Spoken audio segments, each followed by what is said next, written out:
Então vamos imaginar que lambda 1 e lambda 2 sejam iguais e que o lambda 3 é diferente. E outra vez a gente vai começar com a velocidade angular na direção E3. Então o ômega é um ômega E3. Vamos ver o que resulta das equações de Euler. Outra vez, se o lambda 2 e o lambda 1 são iguais, então esse termo aqui é nulo, ômega 3 ponto é zero, porque o torque é nulo, estamos estudando sempre esse movimento, essa dinâmica na ausência de torque externo. Então, o ômega 3 é constante. Vou botar assim. Então, da última equação de Euler, ômega 3 é uma constante. Vamos olhar as outras duas. Lambda 1 igual a lambda 2. Então, eu vou chamar os dois de lambda só. Tá? Então, a primeira equação é W1 ponto lambda mais W2, W3, lambda 3 menos lambda, igual a zero. E a equação para W2 é W2 ponto lambda mais W1, W3, lambda menos lambda 3, tá certo? Igual a zero. Fica essas duas aqui. Eu vou reescrevê-las no mesmo espírito que eu usei para reescrevê-las no caso em que os lambdas eram todos diferentes. Então vai ficar assim, ó. W1 ponto igual. Eu vou passar isso aqui para o outro lado, portanto vou inverter esse sinal. E isso vai ficar W3 sobre lambda, que multiplica lambda menos lambda 3 vezes W2. E a segunda fica W2 ponto igual a W3 sobre lambda. Outra vez inverto isso aqui, né? Em vez de inverter, eu podia deixar o menos para fora para dar complexo. Ah, tá bom. Então eu vou seguir a dica do Eduardo, vou deixar o sinal de menos aqui e vou deixar lambda menos lambda 3, porque ele me diz que se eu fizer desse jeito, eu vou poder usar o truque dos complexos. De fato, agora observe que esses termos, esse fator que multiplica a outra componente do ômega, são iguais em módulo. Né? Qual é a dimensão desses fatores aqui? Inverso de tempo. A dimensão de frequência angular, né? Se é a dimensão de frequência angular, eu vou chamar isso aqui de uma frequência angular. Vou chamar isso aqui, ó, chamei isso de ômega c. E aí, então, agora sim, o truque dos números complexos se aplica. Então, eu vou chamar o número complexo eta de ômega 1 mais i ômega 2. Então, eu vou multiplicar a segunda equação por i. E aí vai ficar eta ponto igual a... Então aqui fica ômega 2 menos i ômega 1. Eu fatoro menos i, fica ômega 1 mais i ômega 2. Né? Então fica menos i ômega c eta. Bom, essa equação a gente já sabe resolver, já resolvemos várias vezes, né? A solução dessa equação é... Claro, eu posso escrevê-la como uma exponencial, não é? Tem outra forma de escrever isso? Bem, na verdade, o que me interessa não é propriamente o ômega, e sim a sua parte real, a sua parte imaginária, né? As partes real e imaginária serão funções trigonométricas, funções senoidais, cosseno e seno. Eu vou botar assim, ômega de t é um ômega zero e elevado a menos i ômega ct. Eu vou escrever aqui o que resulta disso, né? Resulta que esse ômega, como função de t, agora ele vai ter as três componentes. O ômega 3 é constante, mas o ômega 1 e o ômega 2 dependem do tempo. E eu posso escrevê-las assim, ômega 0 cosseno de ômega ct. Isso aqui é cosseno menos e seno, né? Então dá menos ômega 0 seno de ômega ct ômega 3. Então você tem um vetor momento angular, cujas três componentes nas direções E1, E2 e E3 são essas aqui. Na direção E3, essa componente é constante. Nas direções E1 e E2, elas variam com o tempo de forma senoidal, mas o módulo dessa projeção no plano 1, 2 é constante. Que é o quadrado disso mais o quadrado disso, que vai dar ômega zero ao quadrado. Então, eu vou ter uma coisa assim, se eu tiver aqui o E1, aqui o E2 e aqui o E3, eu vou ter aqui o ômega 3, né? E aqui eu vou ter um ômega 1 e um ômega 2, que vão resultar num vetorzinho nesse plano E1, E2 de módulo ômega zero. O que faz com que esse ângulo entre o ômega 0 e o ômega 3, esse ângulo aqui, por exemplo, seja fixo.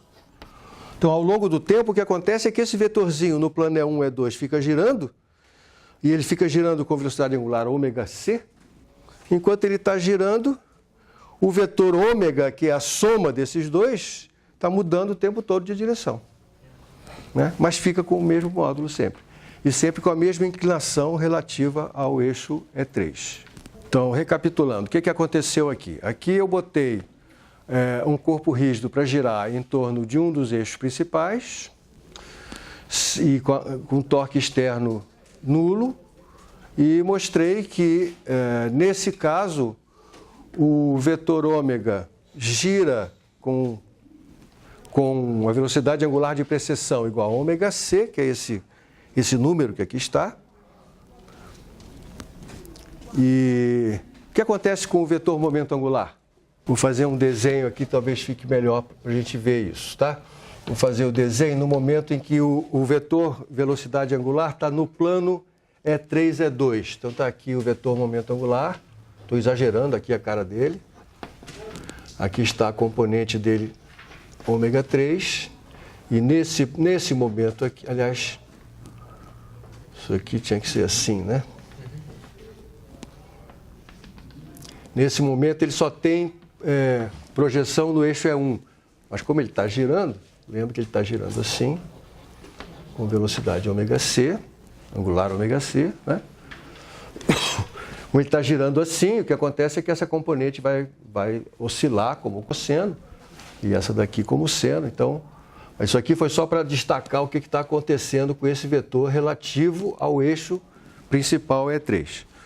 Tá, e como é que é o momento angular?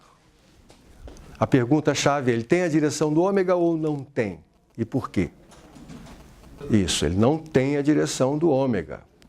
Em primeiro lugar, ele não tem a direção do ômega. Só para fixar a ideia de novo, você imagina aqui um corpo rígido. Lembre que esses eixos são presos ao corpo rígido. Então, o que está acontecendo é que o vetor velocidade angular está girando aqui, né? Em torno desse eixo de cima. Como se fosse uma batata girando em torno de um eixo externo, né?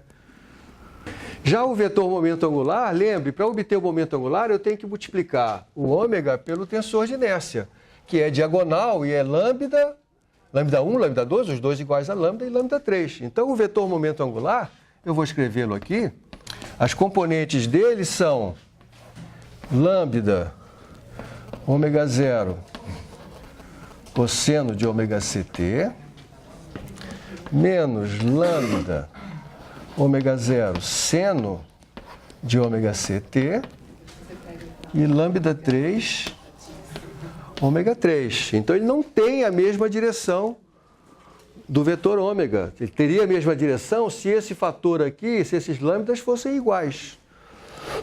Mas os lambdas são diferentes, então ele não tem essa mesma direção. Nesse momento em que o ômega está passando pelo plano E3, E2, então quando o ômega 1 é 0, o L também está passando pelo mesmo plano. Porque essa componente aqui, a componente E1, peraí, onde é que ele está, hein? Esse desenho está todo errado, né? Porque isso aqui, ele está passando... está passando pelo plano E1, E3 aqui no meu desenho.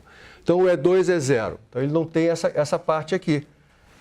Se o W2 é 0, o L2 também vai ser. Então, ele é um vetor que está no mesmo plano do E3, do ômega e do ômega. Então, E3, ômega e L estão no mesmo plano. Tá certo? Agora, ele pode estar mais inclinado do que o ômega ou menos inclinado do que o ômega. Depende da relação entre esses lambdas. Se eu estiver multiplicando, se o lambda, por exemplo, for maior do que o lambda 3, eu estou multiplicando essa componente por um fator maior do que estou multiplicando essa. Então o L vai estar mais inclinado. Legal? Vamos imaginar então essa situação em que o lambda é maior que o lambda 3. Então o vetor L vai ser uma coisa assim. Aqui a figura é parecida. O que é importante você perceber é que o L e o ômega e o E3 estão os três no mesmo plano, que o ômega gira em torno do E3, a gente chama isso, ele está percorrendo a superfície de um cone, a gente chama isso o cone do corpo, né? Porque tem a ver com o movimento do ômega referido ao sistema preso ao corpo rígido. E o L gira junto, ele gira no mesmo plano, tá certo? Isso visto de dentro do corpo. Visto de fora do corpo, o L tem que ficar parado, porque não tem torque. Então, no referencial inercial, é o L que está parado. E os outros é que giram em torno do L. Né? Então, no referencial inercial S0, a descrição seria: o L está sempre com a mesma direção e o ômega gira em torno do L, assim como o E3. Tá certo? Porque aqui eu estou girando junto com ele, né? Tá. Eu estou girando. Então, para mim, ele não está girando. Não é verdade? Mas para você está. É isso que eu estou dizendo. Tá? Tem um filme, Apolo 13. Esse filme relata uma viagem mal sucedida à Lua. No meio, é uma história real. No meio desse caminho, acontece lá um pequeno problema. Não, aí a nave perde o equilíbrio, perde a estabilidade. Na verdade, acontece uma explosão dentro de um motor e ela, que estava projetada para girar em torno de um eixo principal de maior momento de inércia, que é um giro que a torna estável, ela passou a girar em torno de outro eixo. Então ela começa a girar loucamente. Né? E a minha imagem da batata tem a ver com essa, a batata girando. Né? Você já viu asteroides girando? Asteroides têm o formato de batatas, né? Eles não têm formato, né, simétrico. Batata, para mim, é o exemplo de uma coisa que não é simétrica. Então, a maneira como ela gira em torno dela mesma é completamente estranha. Parece que ela dá cambalhota para um lado, vira, porque ela está girando em torno de alguma coisa que não é o eixo principal dela. Né? E a explosão que aconteceu fez com que a nave passasse a girar em torno de um eixo que não era o eixo de maior momento de inércia. E aí ela perdeu a estabilidade. Não, todo mundo sobreviveu. Foi um dos milagres da era espacial. Essa parte eles não mostram no filme. Mas foi um horror. Mas foi uma coisa espetacular o que eles fizeram, porque eles conseguiram dar aos astronautas instruções de como consertar o que tinha acontecido. Então, os engenheiros que estavam na base espacial, em Houston, eles pegaram tudo que tinha na nave espacial, fizeram cópias idênticas, né? E com aquele material inventaram uma maneira de consertar o problema. Foi uma coisa espetacular, coisa de engenheiro. Aí a nave voltou para a Terra? Conseguiram voltar. Claro que não pousaram na Lua, né? Só fizeram a volta para chegar aqui de volta. Foi uma proeza mesmo. Eu me lembro, o mundo inteiro ficou em suspense, porque parecia que não ia ter volta.